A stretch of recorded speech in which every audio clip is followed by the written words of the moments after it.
This should be played at high volume, preferably in a residential area.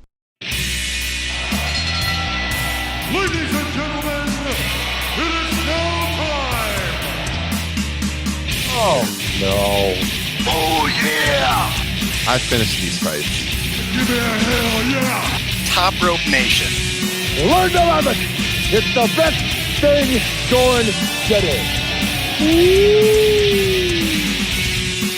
We may not be the most punctual podcast lately, but ladies and gentlemen, Top Rope Nation is on the air 3 weeks later. It's been a while. Summertime's crazy.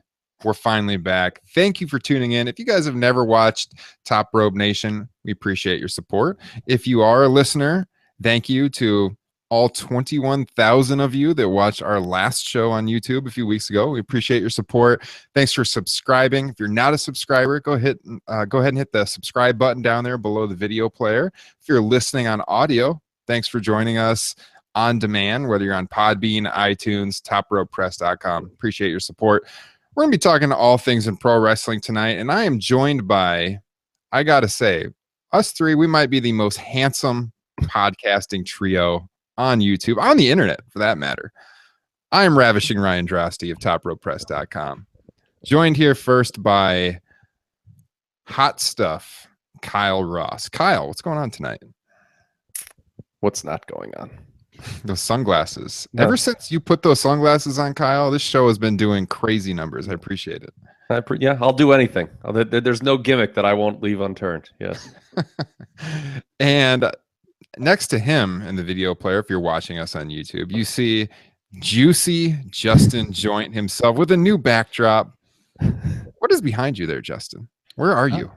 I'm in my dining room, and that would be my liquor cabinet. So he's going to go through at least 2/3 of those bottles tonight, so make sure you stick around. If you're tuning in, like I said, stick with us. We think you'll enjoy the show. We're talking WWE. We talk New Japan once in a while when stuff's going on that we actually have time to watch. Ring of Honor. Even less, but sometimes Ring of Honor. We got a lot to catch up on. I was off the mainland. If you can't tell by my t-shirt, I was in Hawaii the last couple of weeks, so we couldn't do a show. I miss Great Balls of Fire. I heard decent reviews on it. What'd you guys think of that pay-per-view overall? Kyle, what'd you think of the show? I was a little disappointed, but that was just because I had increased expectations for a B show. But I would say for like a brand-only show, you know, even going back to the previous brand extension, there isn't one that I'd look forward to that much. And I don't know. I mean, that may have been the one I'd look forward to. I mean, certainly in the new brand, which is obviously only a year old, I don't think there was a brand-only pay-per-view I'd look forward to that much. And I think because of those expectations, maybe it fell a little short, but it was still a good show overall. Raw's, we've talked about it a lot, has really surpassed SmackDown in 2017. Yeah, I think later in the show tonight, we're going to talk a little bit. We're about a year away from when the brand split was officially launched, which also means this year and a few weeks. That also means this podcast is almost exactly a year old. Battleground was the first, because that was when they did the Shield 3-way. That's right. Last year that Ambrose won. That basically gave SmackDown the WWE title, and then Raw would go on to create the Universal title. So, yeah.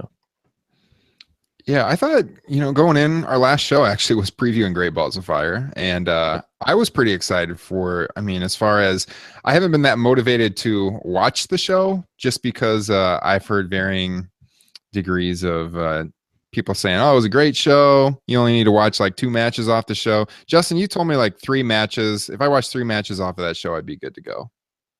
Yeah, I actually missed it live. And so I just went back and I only watched the 30-minute Iron Man match, which 12 minutes of that is fantastic. Then the Braun and Roman match. I like that take. And then, of course, the fantastic Lesnar's Joe match was great. I really like that 12 of the 30 minutes were. That's a great way to describe that match, because that's really true. Like 12, like it was kind of boring in parts, but then there was like, I had a couple buddies over who like aren't huge into the product, but like follow it, know the people. And like I had this one guy who's like really into the Iron Man gimmick, which is odd because that's usually like a killer for the quote unquote casual audience. They said, if you go back to like Brett and Shawn, Meltzer always talks about how the crowd was like leaving early in the match. But yeah, I thought that too. Like, it had a hot finish, and there were parts that definitely dragged. It was a divisive match on my Twitter feed. I mean, I don't want to put myself over or anything, but I did once wrestle in a 30-minute Iron Man match in my backyard wrestling federation. So I'm kind of an expert on these things. Okay. All right. Hold on. I'm hijacking this show, and I'm going to hijack it right now. Last night, I went to the Indians game with my dad and a couple of his friends, and I got an Uber home. And this guy was like terrible. It took forever to pick me up. Make a long story even longer. He finally gets my spot. It was a busy spot outside the stadium. And car kind of like reeked like oregano or something like that, or like something. I don't know. But then he starts talking. He was like one of these guys way too chatty. He's like, yeah, I have all kinds of great conversations with my driver, especially if they like pro wrestling. I'm like, and then I made what I am now referring to as the biggest mistake of my life by saying, I'm like, you big pro wrestling guy? I love pro wrestling. The next 15 minutes of my life, do I have my phone on me?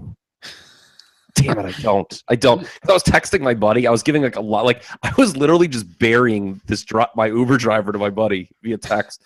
Like, he apparently, the reason I brought this up when you mentioned Backyard Fed, he is apparently the intercontinental champion of some local organization here in the area. Oh, currently he is? Yes. My God.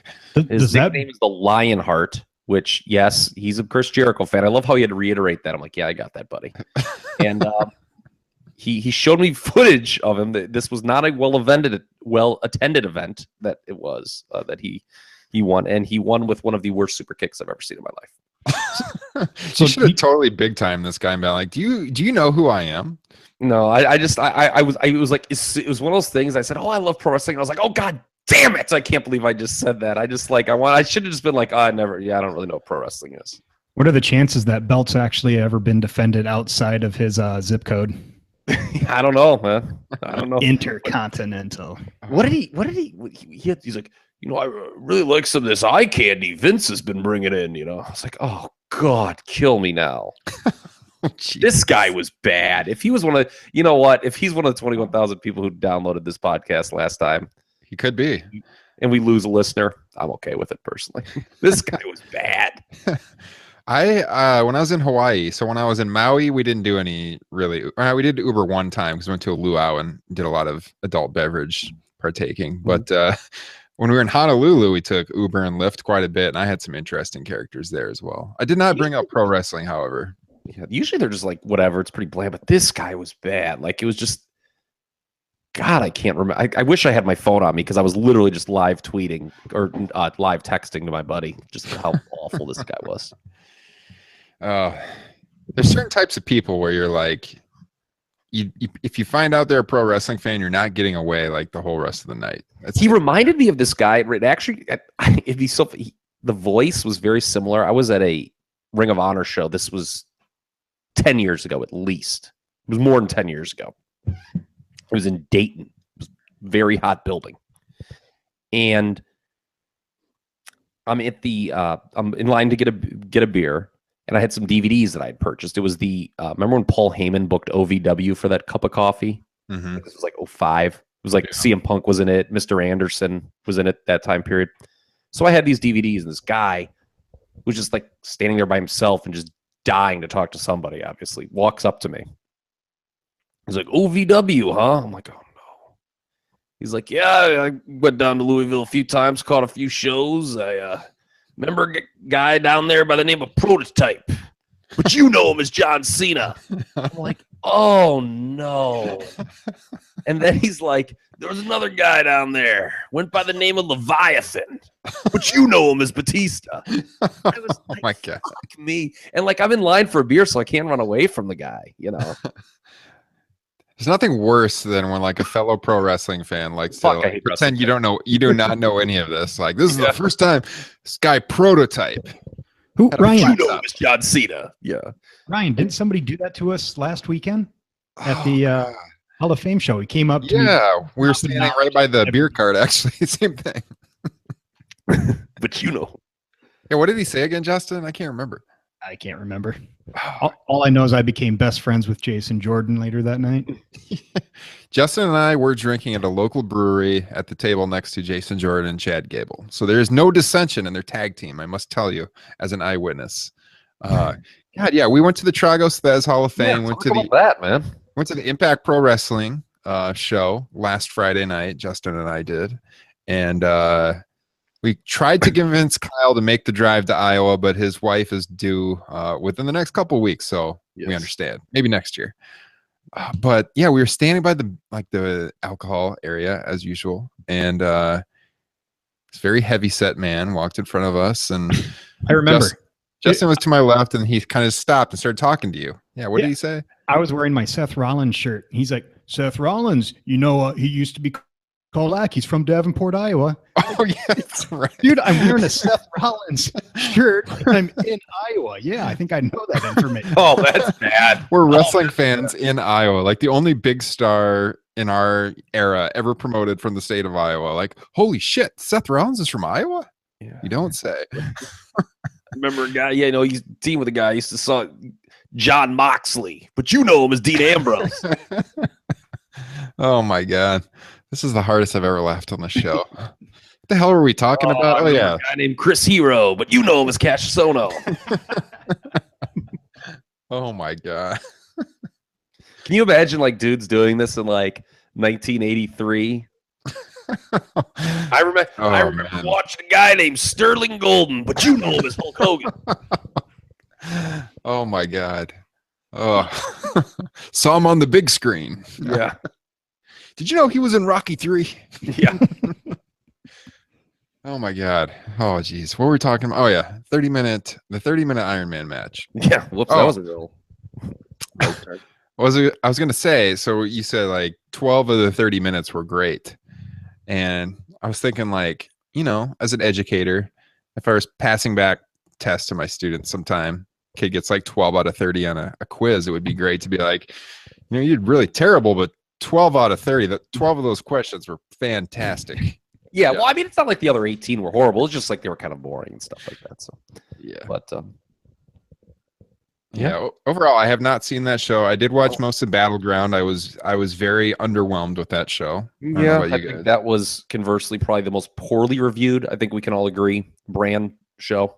Yeah, SmackDown's been strong, although it seems like they kind of took inventory. That show, Michael Hayes, I think, tweeted something to Road Dogg, the show fell short of our expectations. No big deal. It happens. But we got him back the next night. And SmackDown was really good, I thought, on Tuesday. Yeah. It was one of the best ones in a while. And then the next week, which I will be there live, looks like it's going to be really good, too. But, I think Battleground was as poorly received as any brand-only paper, right? I don't even think that it's a debate. Because most of the SmackDown ones were pretty good late last year. Yeah. Well, one thing we got to say is Roman Reigns has killed the Philadelphia crowd. No doubt about it. That crowd was terrible. What happened to the legendary Philadelphia wrestling crowd? I want to talk about. So, I'll bring it back to a few shows ago that we did when we previewed. What was the two Money in the Bank? We previewed Money in the Bank. And remember, I made a point about the Mahal-Orton match there when I said, WWE does this too often where they have a baby face as the challenger, and no one really A, expects him or even B, wants him to win.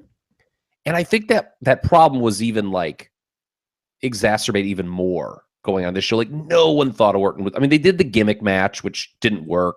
There were people who said they couldn't see live and it didn't make for a good match.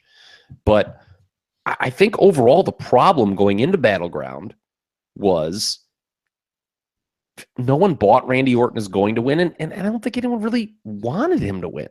I'm sure there were some, but Ryan Philippe, but not many others. I mean, there was a lot more wrong with that show than just that match. I mean, it started off with that tremendous tag team match. Yeah, I thought freaking Meltzer was it wasn't that good. Dave Meltzer hit the bricks. That match was better than the Iron Man tag. Yeah, absolutely. Yeah, that was one of the best tag matches of the year. In my opinion. I mean, the Usos. I was I the only one who was thinking this. I wanted the Usos to retain. I think they just deserve a really not. I thought the work they've done is so good that they deserve to have that run go a little longer. But we know they always like to change at least one title on these shows. So yeah, I agree. I would have liked to see them win, but I thought the match was excellent. After that match, I thought it was going to be a really good pay-per-view. But they had the weird ending with Styles and Owens. They screwed that up. So other than Dave Meltzer, I think everyone else is pretty much reporting that Styles forgot to get his shoulder up, and the ref counted as a shoot. Wow! Apparently, he stood in the ring afterwards for quite a while. And he was, and there's some footage of what was the next match, Rusev Cena. There was a lot of confusion going on, like getting the flags and stuff there was pretty much chaos backstage, is what I guess was going on, and so I'm like, all right, well, when people started talking about that on Twitter, that the finish was fucked up, I was like, well, we'll see. If it was fucked up, they'll probably go back to Styles on Tuesday, and they did. So I think that tells you right there. They flipped the title especially back 2 after days they later. had just done a house show title change. Yeah. Which, by the way, I loved. Oh yeah. I mean, I know it was MSG, it was a special show, but for live event business, it's not a bad idea to change a title every once in a while. You got so many of these things. I love it when they do live event changes. Christian won an Intercontinental title in Des Moines here in Iowa years ago. Yeah, that was like the last one too. I think they'd done. Yeah, I mean, Bret Hart won his first world title at an untelevised show, so you can certainly do it. I was when I found out about that, I was in a I don't know what the chain was, like an old Circuit City or something. Like I was TV shopping with my parents. I just remember they had all these TVs, and I felt like they had wrestling on in the store. And I'm standing there watching it, and Mean Gene comes on announcing Bret Hart's the new champion. True story. That's how I found out. We're going to talk about Bret Hart later in the show because this month is the 20-year anniversary of the great In Your House Canadian Stampede. So I want to mention that later in the show. We will definitely get to that. I think, by the way, speaking of crowds, I think the crowd in Calgary that night is in contention for the greatest wrestling crowd of all time. Yes. Cosign. Yeah. Yes. If you've never seen it, look up the Canadian Stampede on WWE Network, July 97. Unbelievable crowd. I'm trying to think for WWE /F. The only other ones that would be in contention would be Chicago for the Punk Cena title change. Yeah, that was really good crowd. The first ECW One Night Stand. Yeah, it's a pretty short list though, because they don't do, WWE. It's a bigger thing, so they don't have that intimate, kind of crowd often, Yeah, and today the crowd's just not homogenous at all, so it's hard for that to happen. Well, the reason I'm talking about crowd though is that in Philly for Battleground, even at the time of the Owens Styles match, it hadn't been that bad of a show up to that point, and they were dead silent during that match. I don't think Reigns killed the town. I mean, that was that was a very bad night for the WWE. Make no mistake about it. But I do not mean that in a negative way towards Roman Reigns, by the way. I just think that's a tipping point. They just haven't been the same. Yeah, I don't know. Chicago has supplanted Philly, I think, in terms of smarkiness. And I don't know. I mean, like I said, I just don't think there was a lot of interest going into that pay-per-view. I mean, I heard, Meltzer said, I'll give him this, and I guess it was true that people were just dipped out and bought Rumble tickets during the main event. Which, by the way, I don't want to hear those people complaining about WWE then if they're going like sheep to buy new tickets. I just think it's ironic though, because if you're a crowd that's supposed to be known as a smarky crowd like Philly is, and the ECW heritage and all that, and you get a match like Owens and Styles, which is like a Smark's dream match, and they're sitting on their hands.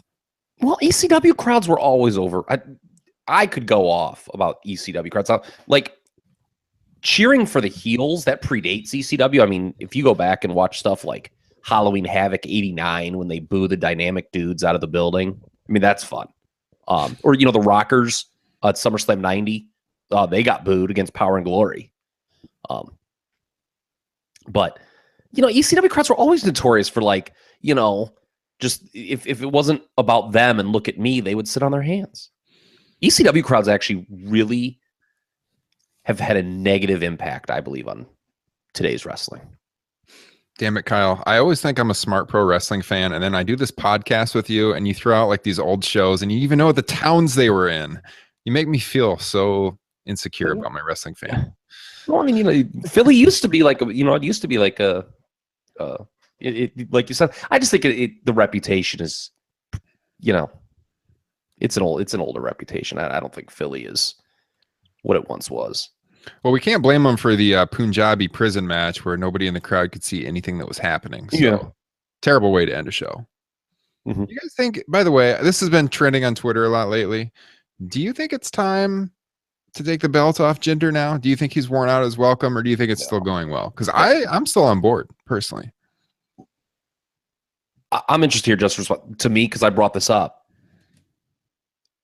Jinder has not been the problem. The problem was Orton being programmed with him in a situation where the babyface wasn't going to get the title back, and no one really wanted it to happen. Like, I think if you put AJ all right, so we were going to talk about the brand extension as a whole. SmackDown, there's so much focus after this Battleground pay-per-view about where'd it go wrong? What's happened to SmackDown? It was so kick-ass in 2016. They went wrong, and we've been very, very adamant about this. I think we were one of the first at the beginning of the year, when they elevated that Wyatt Orton program to the top and made it the title program, that is where SmackDown fell off the rails, bottom line. You could make the argument that AJ Styles should have just held the title through Mania. And if you put him in that Orton role, I think Mahal's reign's a lot better, because you can get better matches with Styles. And I think the crowd would care a little bit more with AJ being in there with Mahal as opposed to Orton. Jinder's about to get a boost, because he's going to be feuding with either Cena or Nakamura. Mm-hmm. And if it's Nakamura, he's going to get real heel heat. And if it's Cena, there's going to be plenty of noise. And either way, there are going to be some entertaining matches. I think Jinder's presentation is great. I love it. The introduction and stuff. I think it's great. I mean, he looks like a star. And the whole stigma, he used to be a jobber. I mean, I don't think that matters. I just think that he won the title, and that was good, but then he just got stuck in this feud where, kind of with a weak baby face. I mean, who really cares if he used to be a jobber? This is one of my biggest problems with Smarks, is they'll complain about the product and you never get anything new. John Cena, he never loses. Roman Reigns, he's a handpicked guy. And then they finally elevate a guy who was at the bottom of the card, and we can't buy Jinder Mahal as champion. Yeah, like, what the hell? You cannot possibly be pleased by anything the company does. That's a good take. That's a good. Yeah, you're right, because it's absolutely true. I mean, here's the thing with SmackDown: if Jinder wasn't champion now, what would you be doing? Like, I'm not saying it's like this home run and, oh my God, like Jinder Mahal will, win the Fez Flair Award, in Meltzer's awards, but like SmackDown, like, I don't know what else they have. Let's say Styles, they had kept the title on him longer. Eventually you do have to change the title. And you look at the rest, Cena's not around all the time. It's too soon for Nakamura. They had to do something like this. Well, and see, this is where I think they missed the boat on something special. Is Miz should have stayed on SmackDown, and he should probably be in the Jinder role right now as champion. I entertain that. Yeah, I think you know where they really losing Miz really hurt SmackDown. I think we said this at the time, was when Nakamura was introduced. It was opposite Miz, and everyone was like, "Oh, Nakamura, Miz. Miz is the perfect guy." To get, Nakamura over as a top babyface on this brand. And then they moved Miz, and then Ziggler was not a perfect guy in that role. That was not a good idea. Steve Austin just commented on that, actually. Yeah, speaking of Nakamura, I was going to say is a lot of, on my Twitter feed, people thinking there's something wrong with him right now. Like, he's not into it. He fills it in. There's no doubt it's fun. You got to call a spade here. Like, when it's funny that when, guys who smart fans don't like produce bad matches, oh, it's all on him. But if Nakamura has a bad match, oh, this stupid WWE is ruining him. You got to be fair. And he has, it goes back to his NXT run too. He has phoned it in quite a bit, Nakamura. I am glad you guys, we've been doing this podcast so long that we're starting to think alike, because while you guys were just talking, that was the next thing I was going to bring up is Nakamura, because when we're talking about the title and then we've got Cena Nakamura number one contender match next week. I do not know where they're going with this, because I feel like obviously like the John Cena match with Jinder is what you would think they would do. But like I could see them going with Nakamura just because his run has fallen so flat, and they might like kind of panic book and think we got to do something with him like now. We got to put him in a title feud right now because of that. And it kills me to do so because I've been a Nakamura fan for a long time. But man, I do have to blame him for what's happened on the main roster. Yeah, maybe he hasn't been put in the greatest feuds, but I agree that he does phone it in sometimes. And I think Battleground is a perfect example. Oh, God. Yeah. I mean, he was like people, because what's the obvious smart knee-jerk? Oh, Baron Corbin sucks. Baron Corbin's had good matches. I mean, he's not the greatest worker. And he never probably will be. But he's had good matches with like AJ or like Kalisto and stuff like that. I mean, if Nakamura was, that's the thing. If you're a great worker, you have good matches with everybody. That was like, like Ric Flair, the old thing. Oh, he could have a 3-star match with a broomstick, Yeah. I mean, other than Junkyard Dog and Eli Gante, like name a guy that Flair didn't have a good match with from like 84 to like 93. But, I mean, part of it's got to be on him. That match was awful at Battleground. And it's interesting. Nakamura was clearly more motivated in the SmackDown match, and it was better. Mm-hmm. Well, I think it's the topic, has Nakamura lost it in WWE? It's way relevant topic. The one good thing is, I mean, he comes across as a big star with the introduction. The introduction's very much over. It's just his in-ring work, and it goes back to NXT. I mean, other than the Sami Zayn match when he debuted, I mean, the matches with Bobby Roode were good, I'd say. But I thought the stuff with Joe was actually underwhelming. Yeah, it was okay, but it wasn't nothing. It was. It wasn't like match of the year candidate stuff by any stretch of the imagination. What do you think happens with Cena Nakamura? What do we think? Because it did throw me for a loop, because I just assumed, Cena's the contender, and when they added Nakamura, I was like, are they going to throw us for a curveball? Or do you know what I don't want to see? Is interference and they make it a 3-way.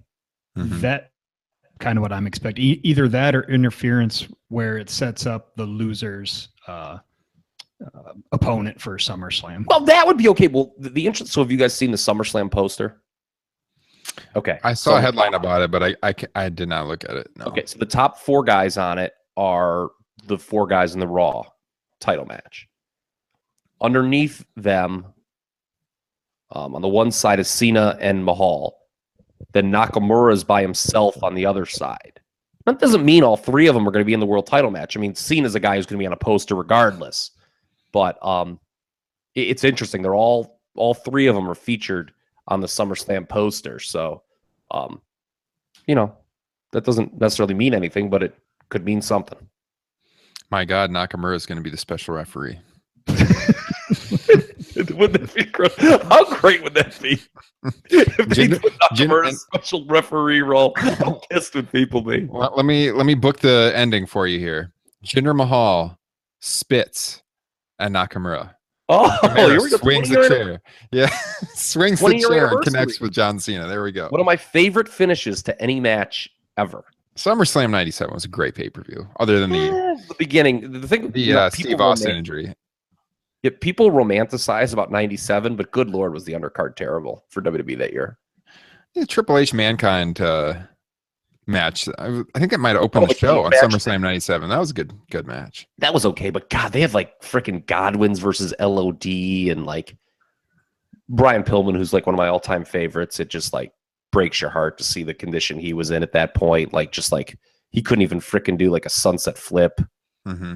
You know, that the Shamrock Bulldog thing was whatever with dog food. But no, that is, and you know, it's funny. We talk about 12 great minutes of a 30-minute match. That Bret Hart Undertaker match, it's pretty slow for the most part, but God, does that ending make up for it? I mean, that is literally one of my favorite endings of any match ever. Just because the whole thing was, you know, as a 17-year-old, you knew Bret was going to win, but you're like, well, how's he going to win with Shawn as the referee? And they found a way to make it work. Yeah. I love 1997 WWF. I could talk about it all night long. Yeah. We'll talk about it later. But yeah. So what do we think? Do we think they're going to do the 3-way for the I don't want to. I hope not. Yeah. No, especially since we got a fatal 4-way on the other side. That needs to be a singles. Would you be more happy then if not? What would you like less? Nakamura losing or the 3-way option? Like if Nakamura loses, would that piss you off less than doing the 3-way? Loses to Cena next week or Yes. loses to Jinder? Loses to Cena. I don't think either of them are beating Jinder, by the way. Which would make me more angry?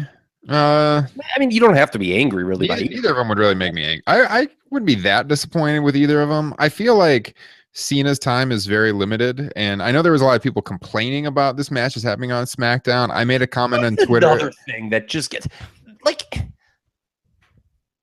the different era, and you're getting the match. Like, what do you care when it's getting like? Yeah. There's no evidence that this is like a Hogan Goldberg thing, where it was like a clear and egregious error to put that on free TV. Yeah, I made a comment on Twitter. I wasn't criticizing it. I said, well, this must mean Cena's dates are pretty limited moving Yes, I forward. saw that. That's very true. You're right. Because everyone had been saying that Cena might be working less than people thought moving forward. And the fact that they are doing this match at SmackDown makes me think that's definitely true. Like, he might have very limited pay-per-views left. For sure. So I guess with that in mind, I feel like probably Cena's going to go over. And they want to give him the SummerSlam main event. I guess if he doesn't go over here, that's the interesting thing, because with Nakamura, they have the fallback of a match with AJ Styles. Because Styles, they're obviously blowing Styles Owens off. Because that's also going to be, by the way, I'm going to be in attendance for this show, by the way. Styles, Owens, and Cena Nakamura. I'm looking forward to a good podcast next week. Yeah. So they're blowing. So Styles is wide open too. So would they do that at SummerSlam? I could see that. Side note, speaking of Styles, that triple threat with Jericho and Owen Tuesday was amazing. Yes, it was, that was very good. Yeah, it was much better than the Styles. It was the best because Styles and Owens really hadn't been working well. You know, I was texting with a buddy of mine who said he's just really been disappointed with their matches. You'd think they'd be better. And that was, obviously somebody else they had another dance partner there on Tuesday, but yeah, it was the best of the series. Speaking of which, Chris Jericho, this guy is a master at playing the crowd. Like, he doesn't stick around too long. He leaves for a while. He knows just when to come back, so he gets a superstar reaction. He plays it perfectly. I'll do a nitpick Nancy, though, here. I was a little kind of like put off by we got comedic Jericho. And like when he was coming out, he referenced that, the big injury angle that they did with him and Owens. Shouldn't he be like coming after him and like just cost him? Like, it was kind of weird how he just came out and like was looking to do comedy in that spot. It's true. Yeah. I don't know. I was legitimately surprised though. It was great that that didn't leak on the internet. Yeah. One of the few times you get surprised. I do vehemently, not to pick on Meltzer again, but I vehemently disagree with him that because he's like, oh, it's weird that, Jericho would come back and Owens wouldn't be the U.S. champion now. I think that feud should not be for the U.S. title, because if you just look at like Wrestling 101, Jericho's the babyface needs to avenge the Festival of Friendship thing and go over Owens, but Jericho should not be the United States champion. Mm-hmm. So to me, it makes all the sense in the world to have that not a title match. And WWE is not good at having interesting matches that aren't for a title. I guess except, Roman Strowman this year, but for the most part. Yeah. Like Finn Balor, Bray Wyatt, for instance. Oh, yeah. What do we think about the the Raw 4-way now at SummerSlam, because in the last few shows we've done, we've been speculating a lot on, we were really high on Samoa Joe being put in that spot with Brock Lesnar, and it seemed like he was probably going to be tossed aside after that Great Balls of Fire match, but no, he is getting another run with Brock along with 2 other people in a fatal 4-way. Are you guys okay with this, or what do you think? I'm okay with it, because kind of like the same thing with Cena and Nakamura. Who knows when we're actually going to get these single matches? Because I want to see Lesnar go against all 3 of these guys, mano a mano. But who knows that he has enough dates to do that? Yeah, if the stories are right. So I'm fine with it to be singles matches. But I'm actually honestly just really psyched for Joe to continue being in the main event picture. Again, not to nitpick. God, the way Joe lost at Great Balls of Fire, it doesn't make it makes for a weird story. How Joe's like, I took you further than anyone's taken you before. Like, it kind of like if they would have done the non-finish that we were kind of talking about when we previewed the show that they probably should have done, I think that would have been better. That's just a minor nitpick. I think it makes it more intriguing than doing this 4-way with all this the noise about Lesnar possibly returning to UFC. There's a lot of options here, as opposed to just doing Lesnar in a straight-up one-on-one match. Do we think he's losing the title? I do, and the fact that it's a 4-way makes me think they're still get pinned. Yes, that they're still sold on Brock Reigns at WrestleMania, because I don't think they're doing it at WrestleMania. They should. The match, and we said it. I think we said it like right after WrestleMania. The match, and I don't care what people think they know about wrestling, but if you don't think that Roman Reigns versus John Cena is the match at WrestleMania, you don't really know much about it. That's true, because they've been building that up on Twitter this week. Yes, and that, to me, like those 2 guys, like those guys are good, like company soldiers. Yeah. They're not going to start doing that if there's not something behind it. Well, I think they are still going to do Brock Reigns just because they're doing the 4-way. So maybe it'll be a Rumble. They can do it. I agree. Survivor Series. Yeah, it could happen in Survivor Series too. But it all depends when Brock's going to leave, I think. Yeah. I just think like doing that match at WrestleMania is going to be so anticlimactic because everyone's going to know Roman's going over. I'd much rather see Reigns Cena at Mania. Yes. Yeah. I do think the title is changing hands, but who's going to win it? I think Joe or Reigns. I'm not sure which though at this point. There's just a lot of options, because Reigns has, Strowman having beaten him a few times is a ready-made challenger. Joe having beaten him a few times is a ready-made challenger. And they've been. As much as people want to bitch about Reigns, man, I'll say it again. He's not been well booked. Everyone's like, oh, they do Reigns so many favors. No, they don't. They've been doing this toe in the water shit for 2 years with them. Like, if you want to build the brand around him or the company, do it. Put the title on him. Yeah. And they're like afraid to. I see Justin. He's got some strong thoughts on Roman Reigns. I love the big dog. I love it. It's his yard. If you guys are watching on YouTube right now, if you've never noticed, I have this small collection behind me of Funko Pop figures. And I was at the local Target store the other day, and I was very close to buying a Roman Reigns Funko Pop to add to the collection. I'm buying a It's My Yard solo cup. So when I have parties, like I can walk around with an It's My Yard solo cup. That's awesome. I actually got into a very long argument with somebody this past weekend where I had to defend Reigns for a very long time. Hey, this person listens to the podcast, so just throw it out right now. Tim Jensen, if you're listening. Justin is laying down the gauntlet right now. Kyle, these two went back and forth at the George Tragos Luthez Pro Wrestling Hall of Fame. American Alpha was at the table behind us as these two were arguing about this. And I was like, why don't you guys just turn around and ask Jason Jordan what he thinks about Roman Reigns, or Chad Gable? Ask them if Roman Reigns is overrated. Well, they're going back and forth all night long. It was pretty entertaining. I think that I wish I was there for that, man. That sounds great. I wonder if like Jordan and Gable could hear, and we're just like, oh boy, like They might have, because there was not that many people at this brewery at that point. oh, All I know is that my victory over Tim was more decisive than Reigns' victory over The Undertaker. at WrestleMania. oh, there we go. He's laying the groundwork right now. We said during this argument, I was like, we got to have Tim call into the podcast some week.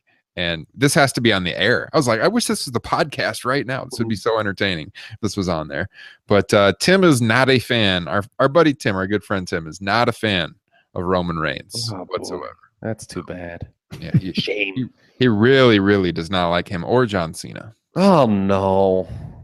But so another reason I think they have to take it off Lesnar, though, there's just too many guys who need to be in the title picture on this Raw brand.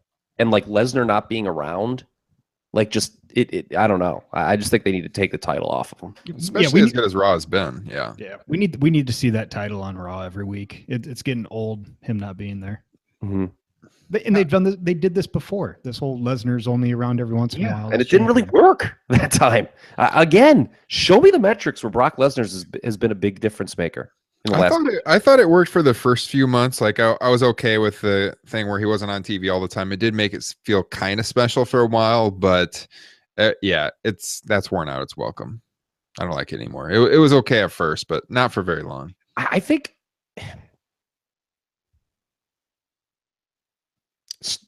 I'm trying to think who's going to win that. It's really interesting. Like I could think like really anyone could win. Like as much as I hate the multi-person match trope because it's just so overused, this is an interesting one because you feel like any of the four guys could win. Could Reigns go over, hold the belt all the way till Mania, and then they build that up, Reigns Cena, with Cena going for like the 17th championship against Roman Reigns at WrestleMania? I'd be down with it because Reigns has so many ready-made challengers he can do on these pay-per-views. Strowman, Joe, Balor. And are they going to link him to the Shield, by the way? That's another thing we need to talk about. That makes me think he may not win it right away because they're obviously, Ambrose and Rollins are teaming up. They're probably going to take on the Bar at SummerSlam. That's the rumored tag title match there. They'll go all out, right, and link them all three together for maybe Survivor Series or something that would make sense, doing an elimination match. Mm-hmm. I have an idea on who could be a possible opposing trio for them. I could share in a little bit, but what do we think? Like that would do wonders for Reigns as a babyface. I think. I think that helps both Reigns and a Shield reunion helps both Reigns and Rollins because people like the Shield, but for whatever reason don't like those two individually as much as babyfaces. All I know is I've had like 3 or 4 mini heart attacks during this podcast because I had internet problems earlier, and every time Kyle takes a thoughtful pause, I think mine is frozen. Frozen. I thought that a second ago too. I thought it was frozen. Yeah. That's just too many years of substance abuse. By the way, as I approach being a father, I have turned hard to booze. It's bad. Kyle walks into his house like Sandman enters the ring every week. Yeah, that is kind of what it is like. I'll tell you, my gut's getting there too, baby. Oh boy, I need to hit the gym. Oh man! But what do we think? Are they? They're going to go to a full Shield reunion, right? Yeah, I think so. Because they teased it at a house show too with Reigns and Rollins. It was at MSG?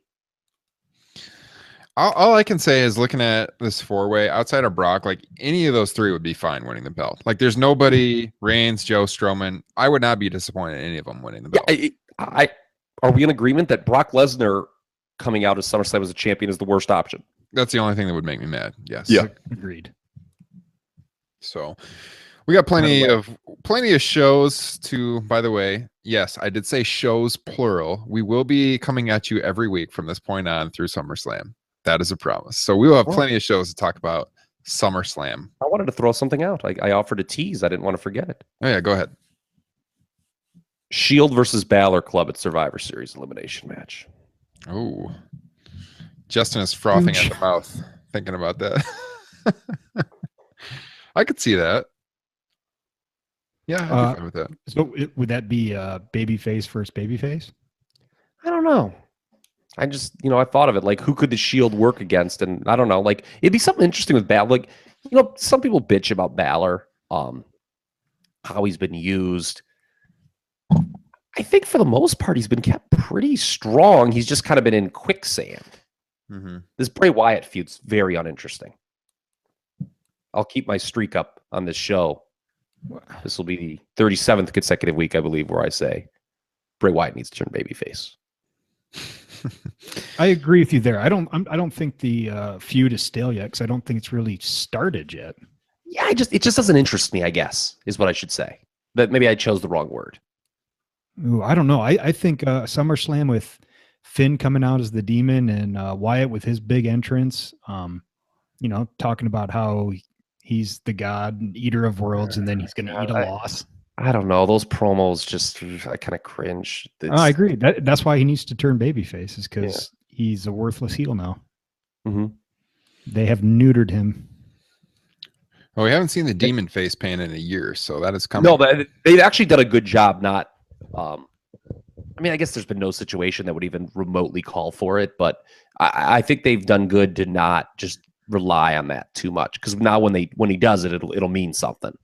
I figured if he challenged Lesnar, which I don't think they're ever going to do, that would be a time to pull it out, because they need something. The problem with that is Vince McMahon just does not buy Finn Balor as... In his mind, he thinks his audience would not buy Finn Balor as a legitimate contender to Brock Lesnar because of the size. That's the way Vince thinks. It's like the Daniel Bryan thing all over again. Yes. Or he blames, to this day, he blames what SummerSlam was it? The one with Punk and Lesnar. He blames the bad buy rate on the fact that, who thinks, Punk could have beat Brock Lesnar? Yeah. 2013 it was. It's a great show, by the Yeah. way. Well, I don't know. We'll see what happens, but I agree. Bray needs to turn face. I'm not that down on the match with Bray and Balor, but I want to see where they go with Balor after that, because he has been kind of like just wandering around with not much direction. Although we do have to mention the Drifter continues. One of the all-time great competitors. Continues to be an amazing competitor in the WWE. Something hit me like a ton of bricks, though. Jack Daniels. Oh, okay. What's that? Jack Daniels. Yes, exactly. But no. Have you noticed there's been a little bit, and we warned when we first started doing these podcasts a year ago, and we talked about how they needed to avoid copycat booking between the two brands, because that they fell into that trap, the first brand extension. We're starting to see some signs of that. Aiden English and the Drifter are basically the same gimmick. Mm-hmm. It's guys who do singing to piss the crowd off. It's like a modernized Nikolai Volkov. And I love the Drifter. And Aiden English, it is also a good undercard heel gimmick, but it's the same thing. Like both brand, it just kind of hit me that they're very much copycat gimmicks. They're not, Yeah, SmackDown has a ways to go, because pretty much the first 6 months of this podcast was us lauding SmackDown as the better show, and Raw has definitely taken that mantle lately. So, go ahead. I got a question, kind of random, apologize in advance. Who's attacking Breezango? Harper and Rowan. Really? All right. That's the rumor I'd heard. And Cena makes, because they're not doing anything with either of them. Mm-hmm. And I don't know what other options there are. They're not going to do the Usos. It's not going to be the Hype Bros. That wouldn't be bad, though. We know it's not the Ascension, because they were at an Eddie Money concert. That was so good, by the way. I actually don't mind this. This is like the only time I've ever enjoyed the Ascension. But so I don't know. Like SmackDown does need it. Jesus Christ, they've broken up so many teams on both these brands. They need more tag teams now. So somebody had thrown that out. It could be a reunited Harper and Rowan, and I can see that. It would fit their characters, and because here's the other thing too. When New Day's done with the Usos, they need a new heel team to work with, and there's no other heel team on the brand. The Colognes are out to pasture, which I can't say that really I'm weeping over, but there needs to be a new heel team on the brand, and Harper and Rowan just don't think there's a lot of room for them to get over as singles. Yeah. Which is a shame in Harper's case. I want to close with Canadian Stampede 20-year anniversary. But before we get to that, got to mention they finally announced the air date for the Ric Flair 30 for 30 yesterday. And I think we've all been looking forward to this for a long time. God, they've been advertising this for what, like a year and a half. Finally, it's going to air this November, I think. Was the date? November. What was the actual air date? I can look it up. 7th, I believe. November 7th. Yeah. So we've been kind of waiting for a really good wrestling theme 30 for 30. Knowing Bill Simmons was kind of behind this project in the beginning. He's a noted big pro wrestling fan. Yeah. I'm really looking forward to this. The preview looked pretty good. I know Kyle's looking forward to it. He's a big Ric Flair mark. Oh, there'll be some romanticizing about it and stuff. I'm trying to look for something. Somebody tweeted something really funny about this 30 for 30. I'm looking for it right now. So speaking of Bill Simmons, he's working on an Andre the Giant documentary right now too. Which he's on a pretty picture. Yeah, I'm really looking forward to the Andre doc. That's going to be really good. Yeah, I think I'd heard about that too. So there's some good mainstream pro wrestling stuff in the works. But the Flair 30 for 30, that should give us some good talking points come November when this podcast should be up to, I don't know, show 60 or 70 by then. I don't even know how many shows we've had at this point. We're like mid 40s. I know that we have done a show almost every single week since last July, except for the last few weeks. They have been pretty barren. So we do apologize for that, but we're getting back on the saddle now. So Kyle, you got your tweets or you want to move on to Canadian Stampede? It's hard to find. Hold on one second here. I'm trying to find it. It was really, it's probably not even going to be nearly as good as when I do find it. Amateur hour here on Top Rope Nation, you guys. Yeah. So, okay. So I was really proud of myself on Saturday when we were at this craft brewery with, but that Jason Jordan and Chad Gable were also at.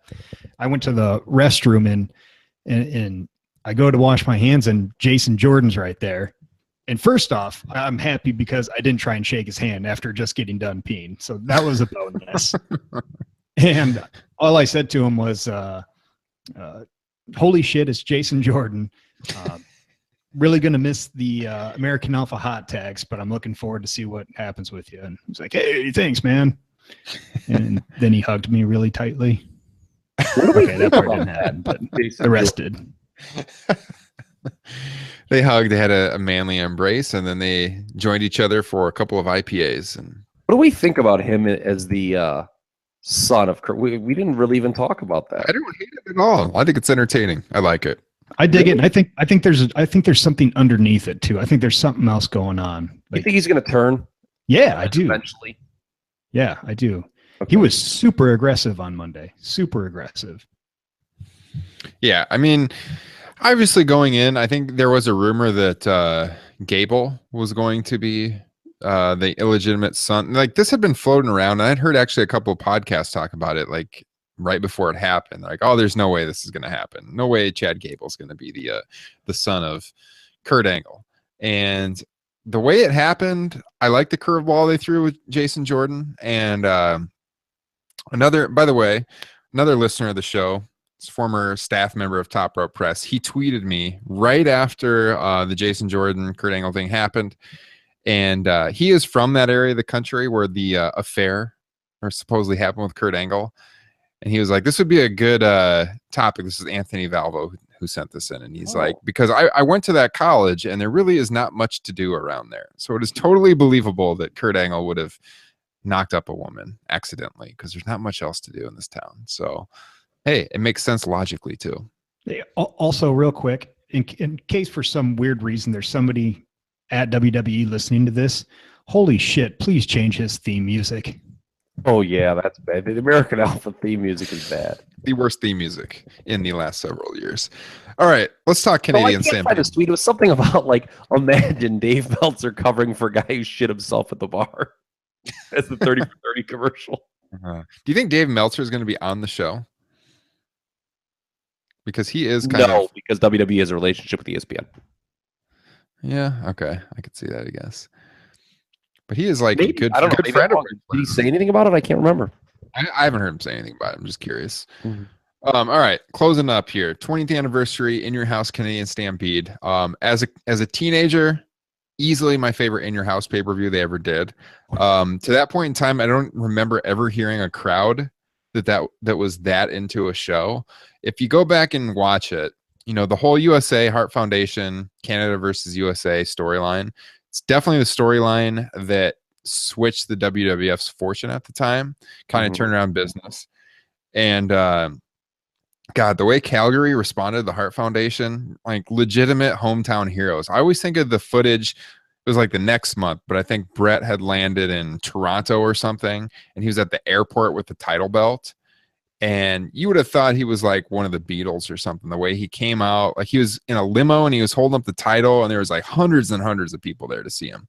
And when you watch that show in Calgary in July, the ovation that Brett gets when he comes out, like they all came out individually. I think Pillman came out, Neidhart came out, the Bulldog, Owen, and then Brett.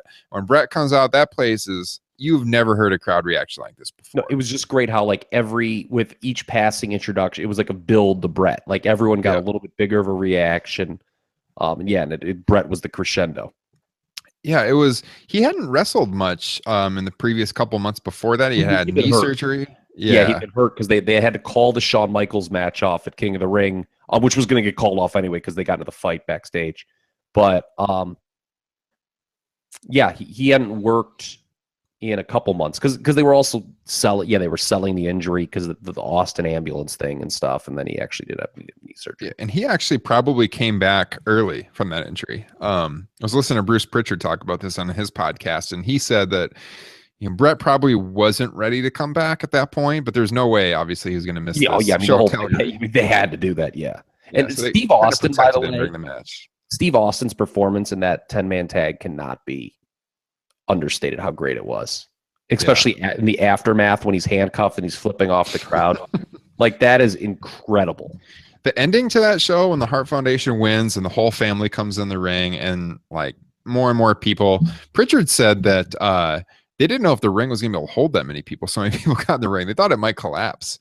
But there was people jumping in the ring that weren't even related to the Harts. I've heard several people from the family tell stories where like some kid jumped in the ring and they're like, who the hell is this kid? And like, are we related? It's like, no. And we're like, well, just enjoy yourself kind of thing. Like nobody's going to know if you're related to the Harts or not. But that is probably one of my top 3 or 4 favorite endings to a WWE pay-per-view. It's one of the best WWE pay-per-views of all time. Yeah. And it is criminal that ECW's Barely Legal won the best pay-per-view award over that. Oh, for 97. Yeah. Just because it was their first pay-per-view. Yeah. No, that was to me the best show of 97. 4-match show? Yeah. I believe that was the last 2 hour in your house. Yeah, I was going to say it was a 2-hour show. So yeah, it was the last 2 hour in your house. Yeah, but by the way, Justin, at the Hall of Fame last weekend, I read online Bruce Hart was there. I did not see him. Did you see Bruce Hart there? I did not see Bruce Hart there, nor did I see Sabu.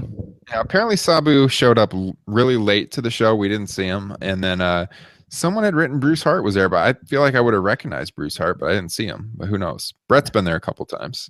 9 months and the best you could do is Bruce. Remember that great Bobby Heenan line?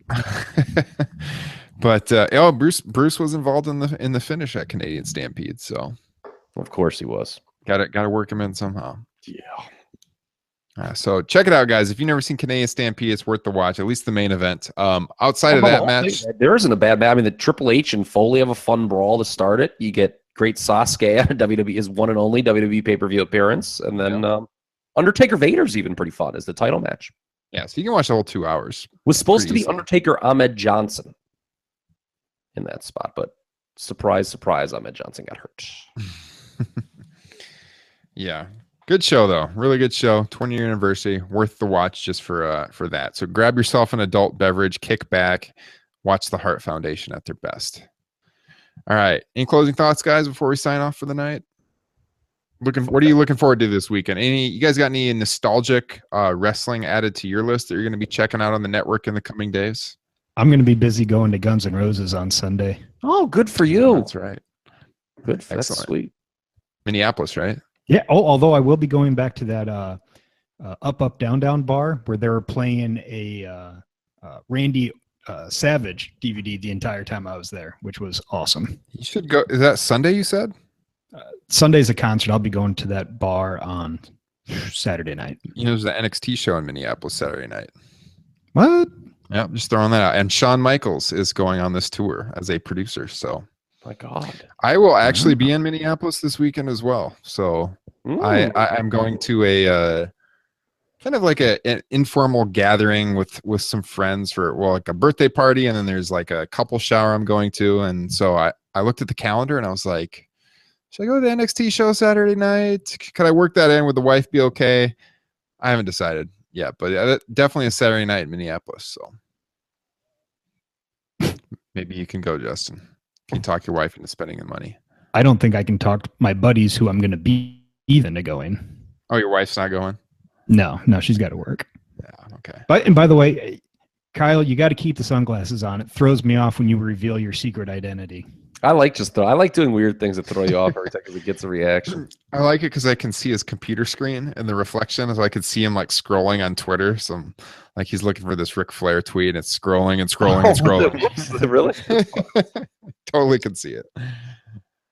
All right, guys. Well, hey, thanks for your support. We appreciate it. Again, subscribe on YouTube. Check us out every week. We'll be back next Thursday with a show. Subscribe on iTunes and leave us a review. We'd really appreciate that. TopRopePress.com for all your wrestling needs. And we will catch you guys next week. Have a good weekend.